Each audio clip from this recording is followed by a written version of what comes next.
Okay, everyone. So welcome to the Pack Mentality podcast with me, Paul Garrigan. I just want to introduce a very, very special guest and a very, very good friend of mine onto the platform today to share his experiences in life. He's got an incredible story, which is really inspiring. And I've asked him to come on the platform today to share exactly what his story is and what it is that he does in the world today due to his story.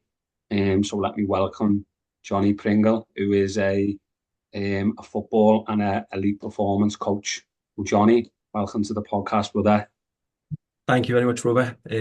Obviously, I'm very excited to start a conversation. So I'm Jonny. I'm a founder of JKP Coaching, which is obviously a football coaching company, but I do believe it's much more than that. We do focus on the mindset side, mentality, and also the side that I believe is not talked around enough, the emotional side. And I think, that's definitely something we'll talk about more today, but it's definitely something for me that Yeah, especially in my journey, Paul, it needed to be discussed more. So it's definitely something I like to bring in within my coaching for sure. yeah. Okay then, brother. So starting with, we're talking about your own journey then. Let's delve Yeah. into your own journey because it's something that you should, immediately brought up. Mm. Um, in terms of your own footballing journey, if you like, and your own journey in life. And what, you're actually feeling missing parts were and how that journey was for you. Yeah, so my journey started. Started playing football when I was about 8. Went to Samia around about 11, and just obviously I didn't enjoy it. Didn't enjoy the process. Around about 11, Paul, I went to Everton, and so they'd have done really well. Played my first game, got offered to sign. Based on my age, my mum was like, you're too young." So that was that with Everton, and then around about 12, I was kind of getting a little bit more about like Liverpool. So people come up to me saying, "So Liverpool are coming to watch my games."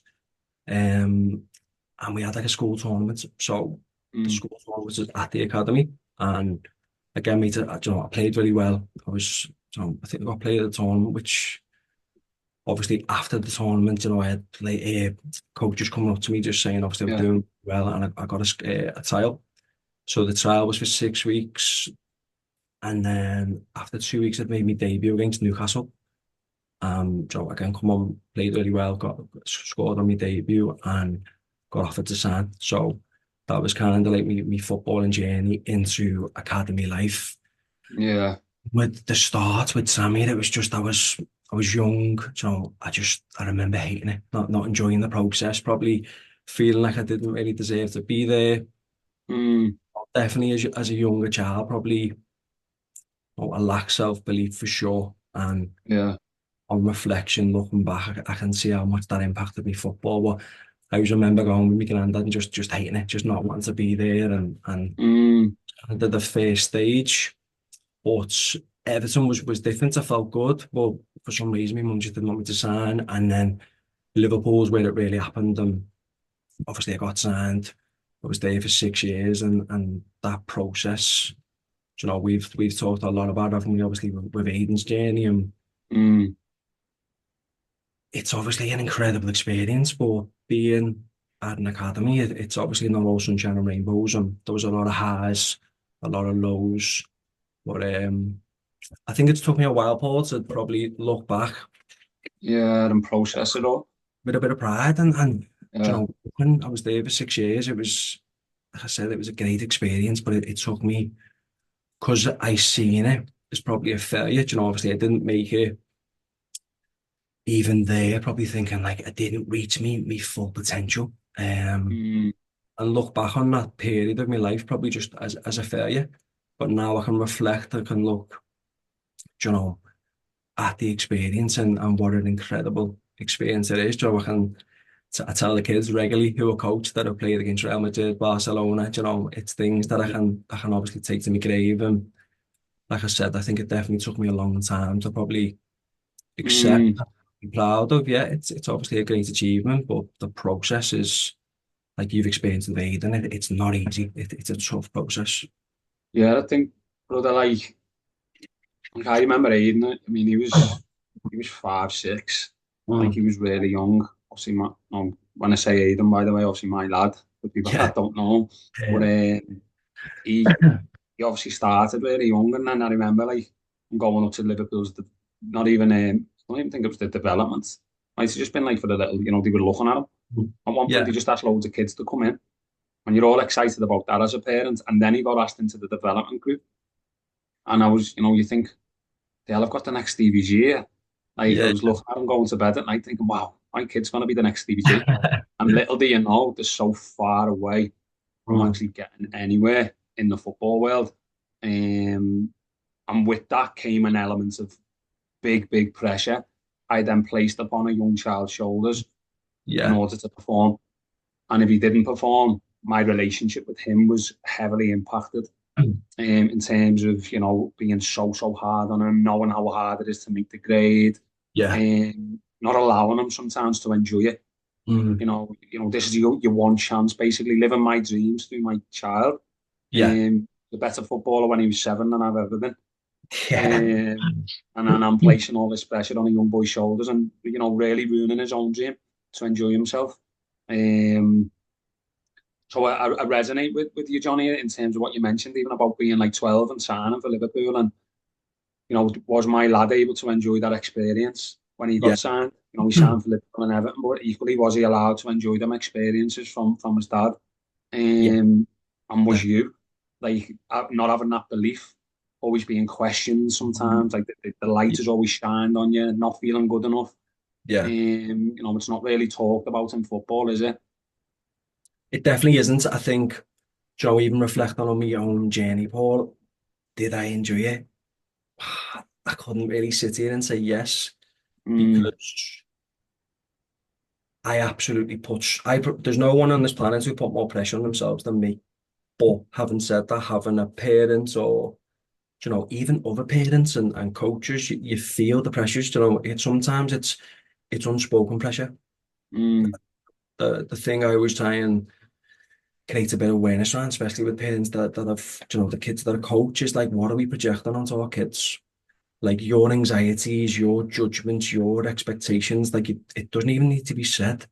It can be felt. And I mm, think this is something, it's not a dig at a parent that they're obviously doing incredible things. And, you obviously want the best for your child, but, I'm sure we'll talk a lot more, but the thing for JKP and why it was born is to change the culture within football. Like it can be borderline toxic. And I think it's something I definitely experienced at the academy. mm, It's also in grassroots. And I think, there's a lot of incredible coaches at grassroots, but there's obviously ones that maybe aren't so incredible and the volunteers, they're doing amazing. It's not a dish, but I think it's something that just needs to be highlighted more. And going back to the academy side, I think there's pressure. It's impossible not to have that pressure. And I think the argument could be, well, they need the pressure, but my answer is like you don't need to put expectations like pressure and expectations on a 7-year-old kid that you'd put on an 18-year-old kid. Like there's a process to get there. And I think what I find mm, is we've got professional expectations on kids that are 7, 8, and they're not there yet. They don't need to be. They don't need perfection. And I think in football, it's so hard to get away from comparing. Like it's part mm. of it, isn't it? But I think there's Do you different ways think to do that. football, oh, brother, as well, like, with parents or with people, mate, like you go to the Liverpool game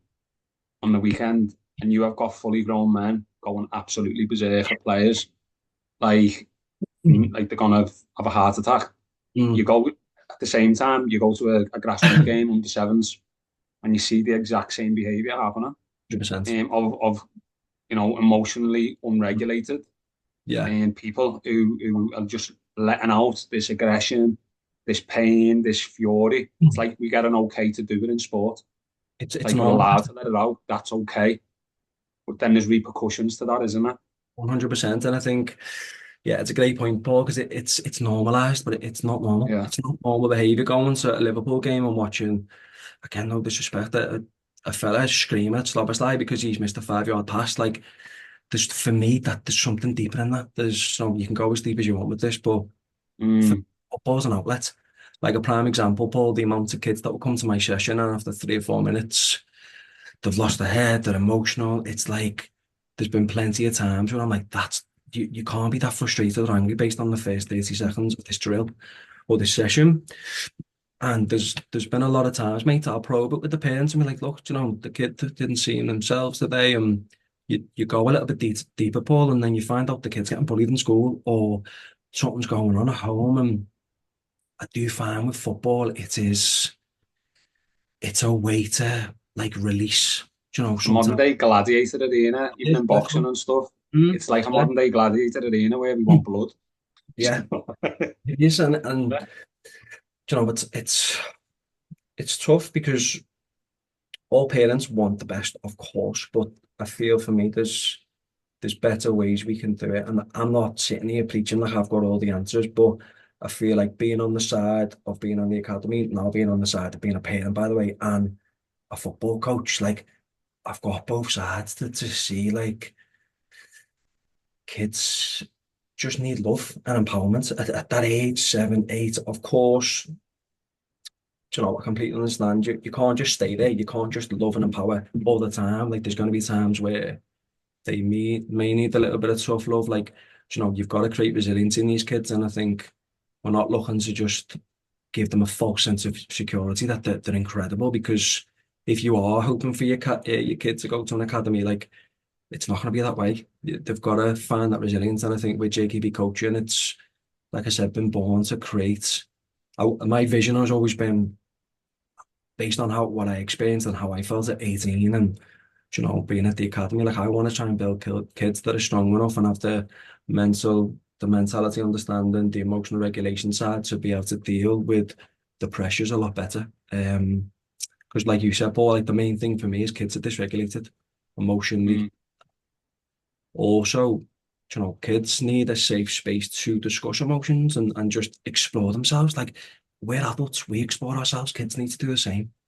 And I mm, think even in my experience now with obviously JKP and really allowing space to be vulnerable, talking about my own journey, like what I struggled with. And honest to God, Paul, like, at first there might be a group of 10 kids and maybe one will put the hand up and then the next 6, 7 will put the hand up because you just need somebody to step into that vulnerability. Whether it's like, yeah, I get nervous before a game, yeah, I feel a little bit scared when I'm playing against bigger teams. Like every kid is dealing with something. So every adult is. mm, Once we can kind of accept that and create that space for the kids to explore with non-judgment, the change you see in kids is incredible. It really is. mm.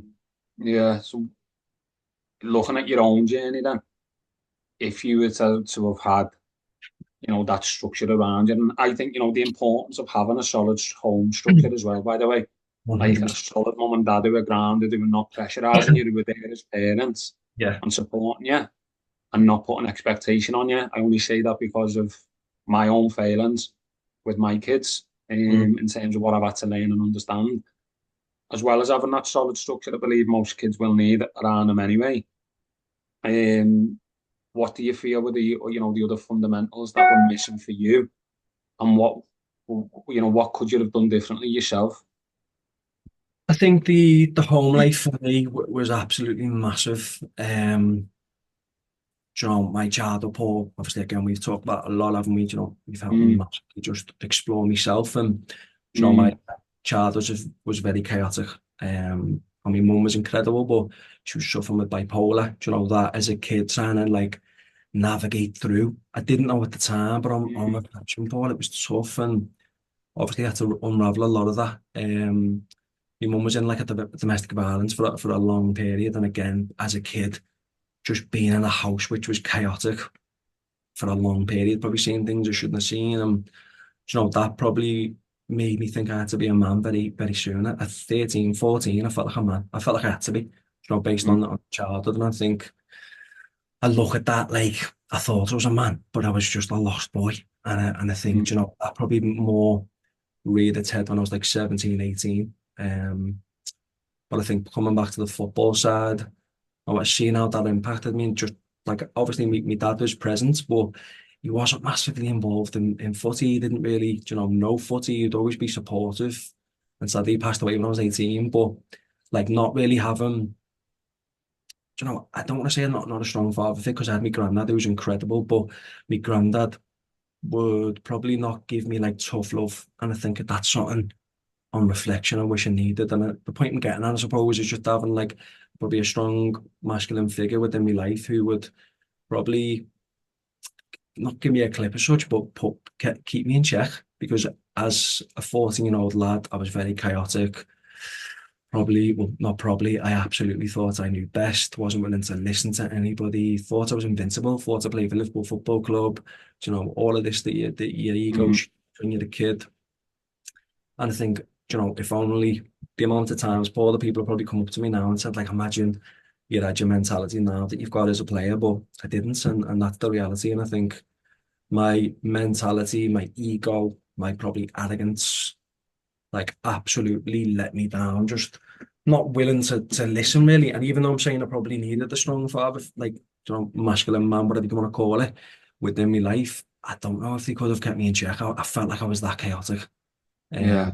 And that definitely played out within me football because I just wouldn't listen to anyone. And I just got to the point where I kind of felt like it was too late. Felt like the damage had already been done, like away, and probably just felt in my mind like, oh, I'm not going to make it, and it is what it is. And it was just obviously Mm, mentality, probably like a yeah. self-sabotage, kind of looking like I kind of wanted to sabotage it myself because I probably didn't want to face the reality that I probably weren't good enough to make it. It Mm, felt easier. It felt easier for me ego to be like, oh yeah, he's going out drinking and at the weekend that felt easier for me to like yeah.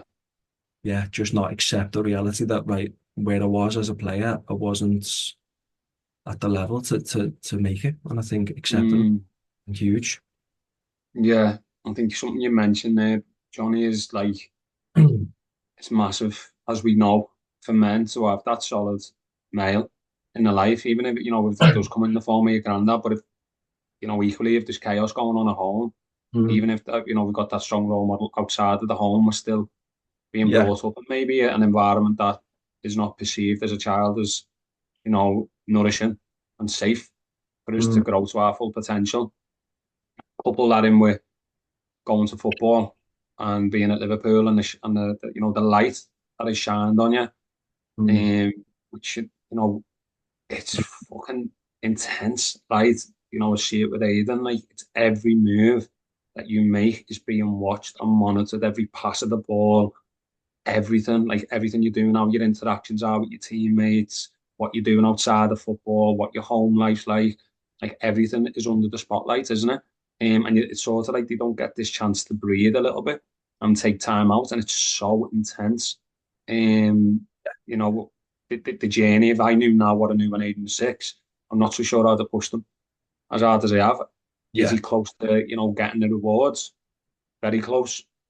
But equally, he's at the last step or the last couple of steps, but they're probably the biggest in order to get into a first team in football. So I think what you're mentioning, brother, is having that strong role model around you is so important, and not just not just a male, if you like, or even a Mm. female, and just Push it. having that solid family base Yeah. to be able to support your journey rather than And I know our parents have all got their own stuff going on, by the way, but it's Push it.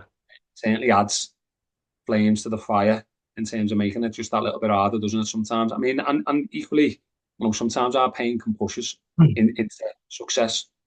I think it's finding that balance because you mentioned about like having the tough love. Definitely. Sometimes your kids need to wear the hard suit, but at the same Yeah. time, 7-year-old probably doesn't, because they're not going to be receptive to it. I think knowing and attuning to your child's age and what's needed in that moment is paramount, and something that a lot of us miss as parents because we're Yeah. so lost in our own head or in our own stuff and expectations Yeah. that we miss the attunement of actually what would be supportive to my child right now. Definitely. I think I would love to see the statistics around how many football players make it with a single mum. And it's no disrespect to a woman or sexes or whatever you want to call it. It's just like lads need men. They need the father. And I think Mm, that's not there. Like, my mum, bless her, like she'd always be supportive, Paul, but if she was trying to give me instructions around football, having like never played, like I just wouldn't listen, and rightly or wrongly. mm, You want your dad there, you want the strong masculine figure. That's someone you're probably going to look up to. You want to, impress. And I think, yeah, I think it's definitely huge. But I would like to think now, like not everybody needs a dad or whatever it may be. So you can get that from your coach, but the coach needs to probably be attuned with you. And I think going back to like the mm, childhood trauma, obviously, like you said, it's been, both of us, Paul, it's been our drive, hasn't it? We've obviously had similar childhoods, and I think, mm, yeah, for a long time, I probably played the victim with that, and really like, why me? Why did this happen to me? And like coming through the other side, Paul, like it's been me fire, it's been me determination, it's been what's probably got me to where I am now. But I think I think you can hear childhood trauma and think it's got to be something crazy, but sometimes it's just a feeling, isn't it? It's just how you've received something, and you can either be a victim to it or use this fire. And I think football players, like even boxers, like some of the most successful boxers have probably had the most troubled childhoods. you don't have to look at Mike Tyson, don't you? 100%. And Yeah. it's not, I'm not come across like it's a victim mentality, but I think the reality is if that's your life and that's your childhood, you've got two options. I think you can either face it. I've spent a lot of time really delving into to me as a man, and one of the best things I've ever done is sat with myself and just asked myself some serious, deep fucking questions of like, Yeah. weak, where am I insecure, like where am I failing as a dad, as a boyfriend, whatever. And like it's uncomfortable. It's probably the worst thing you're gonna do, in Mm, the sense of how it's gonna make you feel. But I think if you can accept that and bringing it back to football, like football for me, there's so much like lack of accountability where you're blaming everybody else, and just sit with yourself and own where you're not showing up, where you need to improve. And once you do that, I find whether it's in your personal life or as a footy player, it's liberating, and it can only mm, enhance you as a football player. And my big ethos is like, it's not in JKB coaching, we're not just creating great football players, you want to create incredible people. And you've got to look within, you've got to look at you as a man, a player, whatever it is. And I think, for me personally, on my self-development journey, that was definitely something that like just changed everything for me. Just being mm. like honest with Johnny, like where are you, not even using the term weak, where are you failing, where are you not where you want to be, basically, and just having Yeah, those yeah. honest conversations. Mm. And I think, that's probably one of the biggest things. Obviously, Aiden's done a lot of work with you. And probably one of the biggest realizations is, do not walk away from football, Aiden, blaming anyone else for why Yeah, you haven't got there. Don't blame any coach, don't blame any player, don't blame anything. If you don't get there, it's 100% on you. Because to get to this stage, you've clearly got the ability. yeah, So it has to be placed on you. And that's probably been one of the most liberating things for me as a parent to hear, and for him to hear. That has absolutely helped him accelerate his own game, yeah, in how he shows up. Because I think, it's quite easily, which, we can touch on some of the failings that might be taking place, not only in football, but, in society, if you like, in what's making kids fail or what's making people fail. Um, but, essentially, if we take 100% responsibility ourselves for how we're showing up, for the things that we are in control of, we stand a hell of a lot more, of a chance of getting to where we want to get to. That being said, when you look at football, Johnny, and when you're looking at, the academy structure, and certainly between the ages of 16 and 18, yeah, obviously that's where Aiden's at. Kids usually sign between the age of 9 and 16. yeah, That's the signing age for, pre-scholarship, if you like. And then at 18, it's a pro. Where do you feel, the failings are taking place at an academy level? Because this is something I see. But obviously, it's not on me to be the one to change it. I just bring it back to my own son and what he can be doing better. But there's definitely like an old masculine culture around the football environment, which, I see it in boxing gyms sometimes, if you like. It's this tough, masculine mentality of, you should be ready. You should Yeah, be able to take people shouting at you. You should be able to manage yourself. And if you can't manage it here, you can't manage it in the first team. This mentality of not giving the players the tools to be able to regulate in the moment on the pitch, or being able to feel good about themselves. How can they work on that confidence rather than just saying you need to work on your confidence? How yeah, can how many kids don't make football but have got all the ability in the world, but they don't make it? I don't for 1 second, Johnny, believe that only 99.5% of kids aren't good enough and 0.5% are good enough. I yeah. don't believe that. And nobody's talking about that statistic and trying to change it. And we, Mm. foreign players getting brought in, and the English kids aren't good enough. I believe there's something fundamentally flawed with the culture in which kids are being nurtured in that is stopping them reaching their full potential.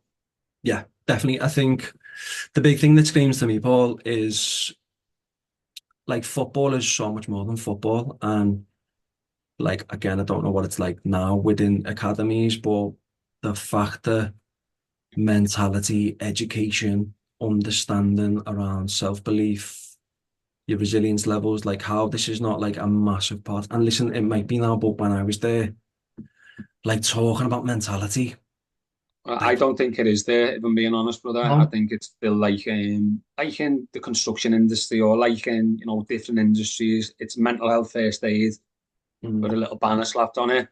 This is who you need to go and talk to if you've got a mental health problem. yeah, That's it. It's not giving anybody the tools, the expertise, the ability to be self-empowered.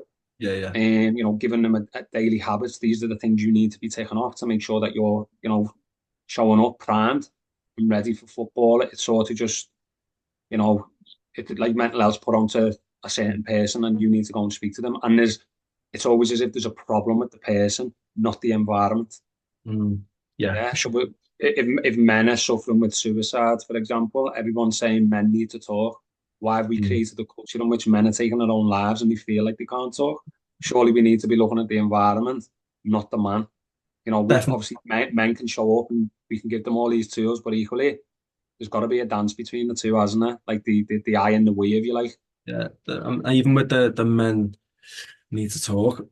I completely agree, Paul. But there's a side to it, like they've got to talk to the right people, and that environment and space has got to be created because I think it's got to be held. And going back to the football side, I think the mentality, but also like for me, there should be a curriculum around mentality and emotional regulation, understanding, like and changing the stigma about talking about these things is weakness. It's just it's a lack of understanding. And going back to Mm, the old school type of coaching, like going back to Liverpool when I was there, like I used to definitely suffer with like nerves and anxiety before games. And I remember thinking, like, I can't be fucking talking about this. Like, no way. Like, my teammates are thinking weak, I'll get dropped, I might even get released. Like, and on the back of that, I understand like it's not a it's an elite environment. Like you've got to be at the yeah. top of your game. But I my argument is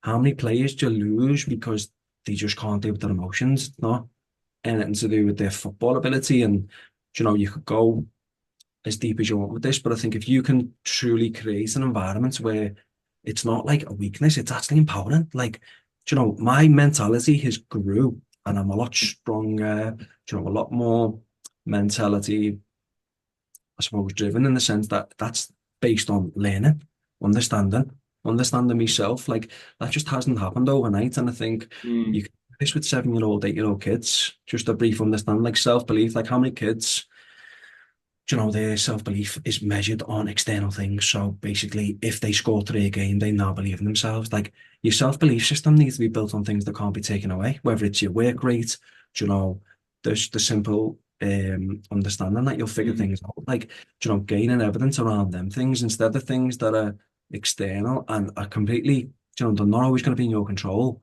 And I think, working with players, you're consistently trying to like install confidence or self-belief. Like it shouldn't be something that just comes and goes. Like it should mm, be there, installed. And obviously it's going to dip with different situations, but it's not something that just disappears and comes back. And I think how academies are not like really zoning in on this as like a massive factor. It does blow my mind. It really Even does. first teams, I think, so Johnny as well. Like, Brilliant. Yeah. it might be happening at the top clubs. Who knows? Um, but equally, I still think it's very much like clinical based as well. Mm. Like you're going in to see, someone who's a counsellor or a psychologist, but they've never lived in the sport environment. Yeah. You've never been an elite performer, but yet you're feeding back on psychology to an elite performer. Like it's like getting trained in boxing by someone who's never boxed. Yeah. Like there's just something not aligned when in their ability to actually know what's happening fully for you to embody what you're going through. Yeah. Um, I and, think and with I the think whole that like that as can, well, I yeah. think like even again going back to my own journey when I was 18, I got released. I lost my dad, my granddad, and my mum. I don't know if a relapse of like mental health and dealing with that. I had to go to a counsellor, and I remember speaking to the counsellor, and he was talking about getting released by Liverpool and what I should do. And again, no disrespect. Obviously, there's incredible counsellors out there, but I just couldn't resonate. I was like, you don't know what I'm going through. And I think going back to what you're saying, like, you know, players have got to resonate with you. Like they've got to like feel one, obviously that you care, which of course, counsellors can care. But I think the key Mm, thing is, for me, is like they've got to resonate. And I think if you've got someone who's never experienced playing at the elite level or play football at all, like it's gonna be hard for someone to really resonate with the information that they're getting received. And I'm not saying it's the wrong information. I could give a like prime example when kids are coming to me. Sometimes, Paul, from a coaching standpoint, I could mm, give them the same information, probably the same thing with you and Aidan, but Aidan will probably resonate with me more because I've been there, and that's mm. okay. Doesn't mean that you're Aiden wrong. does resonate with you more, mate. That is an absolute no-brainer. But obviously, You can there's a tell him reason something in for one that. sentence that's took me 5 years, and he'll Yeah. get it straight away because he's more receptive to what you're saying. And he thinks it's maybe just his dad saying something to him. And I'm not saying he's not receptive to me, but there's just obviously a level of respect in terms of him knowing my journey. Probably, thinking you've never really played football at a high level, Dad, so you just about got in the school team. That's a crab. Well, no, but same thing with the boxing, Paul, isn't it? If I was to like tell Penelope how to box, obviously I've done a little bit, but not to the level of you or Carly. And I think Yeah, giving information to Penelope, like she'd take on more. And that's just, that's part of life, whether we like that or not. I yeah, think is will listen to, and it's natural, isn't it? Like, same with your job. If someone come into your job and was like, right, we do this, this, and this, but they've never done it, you'd be thinking, what? Do you know what I mean? So yeah, it makes sense. And I think going back to the confidence side of the footy, I'm not saying it all has to be footy players, but it helps. It absolutely helps if you've been on that journey. yeah, definitely, brother. So what would, if you were speaking to, maybe a young athlete, could be, like Aiden's age, or even a first team player, or even a kid who's got dreams of being a footballer at an elite level, what would your advice be for them in terms of starting this journey? And equally, Johnny, touching on what your advice would be to parents as well. Yeah, I think starting with the kid, I think accountability is huge for me. I think it's probably a little bit of a gripe for me of like how much blame there is in footy.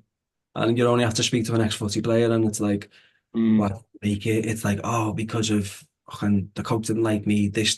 And I fully understand these reasons can be legit, but there's still excuses for me. Like the reality is if you score in their game, your coach is gonna like you. And I'm being a bit brutal there, but the point I'm making is like you've got to have a mentality of no excuses because especially with kids, you give a kid half an excuse, Paul, they're gonna take it. Do you know, whether it's yeah, like, oh, ref wasn't great, the team that he plays for is not that good, and or the coach isn't the best, like all these things, Paul, they might be correct. But the mentality we're looking to install in JKB coaching is no excuses. Like everything's welcome, but if you want to make excuses, that'll be getting challenged because it's just a mentality, and it's also on a deeper level for me. It's disempowering. Like you are basically saying that I can't do X, Y, and Z because of this, and it's like mm, you're just unconsciously telling yourself that okay, well, I haven't got the power to change this. And I think from a parent standpoint, like unconsciously we can fuel them excuses, and it's something I catch myself saying a lot to the parents, like, just don't fuel them. Do you know, you might Mm. think the coach isn't great, and you might be absolutely right, but I think if we can step away from giving the kid an easy way out, that for me will change the players' mentality, how And they that's the approach. catalyst, Johnny. That I would say that was a big catalyst with Aiden.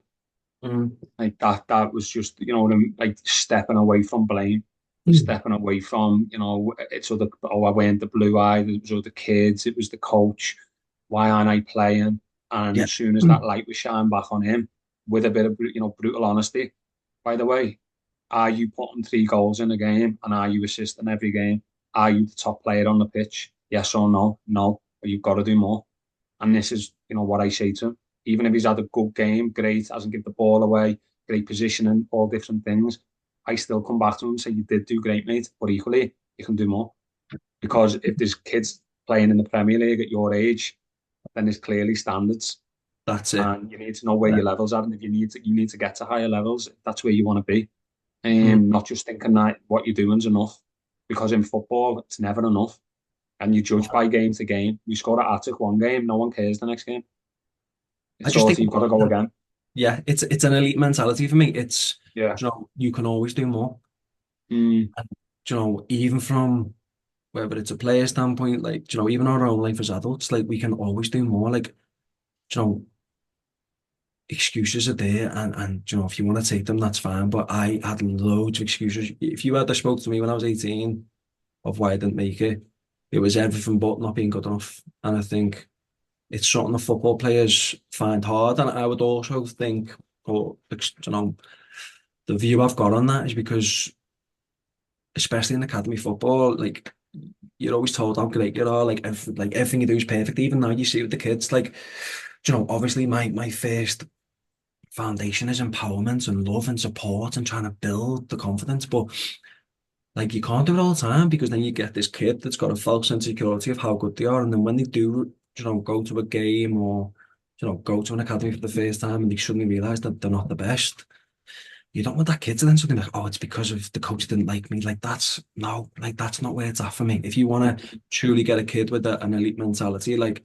just eliminate excuses, and mm, so from a parent standpoint, be conscious of what excuses you're projecting on, because it's monkey see, monkey do. If you want to, say, oh, like I said, to keep using the example of the coach or whatever, but, like, they're going to pick up on that, and they will utilize that. And like I said before, if you give the kid the opportunity to take an excuse, they will. And that's something for me that the first thing I'll always, like, observe, like, how are they going to, like, deal with a little bit of a setback? Who are they pointing the finger at? And for me, it's something that I've implemented in my own life. And listen, you're always going to catch yourself maybe wanting to point the blame. It's human nature, but I think the more we can catch that and bring it back to self and be like, well, I can always do more. And even going back to Aiden, he's obviously an incredible player, but when you watch him, like, he hasn't even tipped his ability. Do you know what I mean? As we talk mm, about him, he's got so much to step into, but that in itself is, you can do more. But it's also, I suppose, an expectation. Like, I think kids or even parents will have just like an unconscious expectation of what they expect from themselves. And I mm, think something I'm very heavily on is, like, expect more. If you're going to come in here and just give 70% effort, be happy with, I don't know, maybe getting 5 or 6 shots, like, go for 8, go for 9, like, set a new bar of what you mm, expect, yourself. And that's not just as a player, that's as a parent, but try and do it with love, which is obviously difficult sometimes. But, mm, I think the more you can be in that place, like, I think, yeah, love is always the biggest thing for me, is, like, make them feel like kids will not truly listen to you until they truly know you care. And I feel like that's mm, something that we're very good at, is making sure the kid feels the love, feels that we care. But then maybe 2, 3 weeks down the line, I'm going to pull you and be like, you need to be better today. And yeah. the kids will receive it because they know you care. And that's what I'd like to think. Maybe some kids might not feel that, but that is absolutely a conscious, like, approach to my coaching, because, I spoke to Aiden about it. Like, the best coaches that you ever you kind of think about in your own career, Paul, like, they're not the ones with the fucking tactical board, like telling you this, this, this. It's how they make you feel. They're the ones you listen Yeah. to them. Even Sunday league Mm, football coaches, I've still got loads that I remember just by maybe them putting an arm around me and telling me how great I mm, was, but also being honest, being authentic. And, mm, I'm not here to just tell kids and parents everything they want to hear, because that's the mm, truest form of love for me, is telling people what they need to hear, to improve them and get better. Like, mm, conversations I've had with Aiden, they're not all sunshine and rainbow. Sometimes I've had to be like, Aiden, like, you've got to be better here, mate. And hopefully he receives it and takes it on board. And I think that's missing, within footy, definitely that tough love as well, I think. mm. Yeah, I love that, brother. But, um, okay, mate. So finally, I think just sharing a little bit of how people can work with you, Yeah, and how that looks, definitely. where they can find you and stuff like that, brother. Yeah. So the Instagram is JKB Coaching. Predominantly we're doing obviously one-to-one coaching group sessions, but the probably my biggest focus at the moment is a program called Mindful Messages. So based on my career, such obviously going through the struggles that I felt that I did around mentality and mindset, the Mindful Messages is a program that I believe I needed when I was the ages of 8 to 12, 16, whatever it may be. And it's something, obviously, predominantly we like to think that these kids are getting top level football coaching, but we're also creating sessions around mentality, emotional understanding. I'm a big advocate of meditation and breath work. This is something that's also implemented into the program. I'm Brilliant. doing resilient sessions too, where we'll take them to boxing gyms, MMA gyms, just trying to get the kid to truly step into what I believe will give them the best chance to really unlock their full potential, both on a football pitch, Paul, and as a human. So that's it. Mm, That's where things are at for us. I love that, brother. Amazing. Yeah, I'm just wary of time, Yeah. Donny, so we could probably talk a glass eye to sleep, me and you, mate. Oh, thank you. It's been boss today. Obviously, talk more in depth about my story. So thank you. Yeah, thank you so much, brother. Absolutely amazing story. And yeah, I mean, my recommendation, mate, and what I would say to anyone is obviously my two boys work with you, and I wouldn't pick anybody to just work with them. And the difference of certainly seeing an Aidan, who's probably worked with you for quite a while now, has been incredible. He's come back from pre-season and he's hit the ground running, mate. Like consistency is massively improved. His simplicity in his games, his resilience and being able to take a negative when he's had a bad game or coach's feedback. He's Yeah, not as easily, burying his head maybe and yeah, taking it all too personal. He's dusting himself off and going again the next game and literally, changing the tides of your life from the way he may have previously been. yeah. Which I put down to all the work that he's doing on himself as a young man, but equally, mate, for the people that he's got around him, which is obviously, includes you in playing a big part of that, brother. So massive, massive appreciation and love from me, mate. And yeah, thank you so much for coming on, brother. No worries, mate. Thank you very much for All that. right, see you soon, brother. That. Thank you.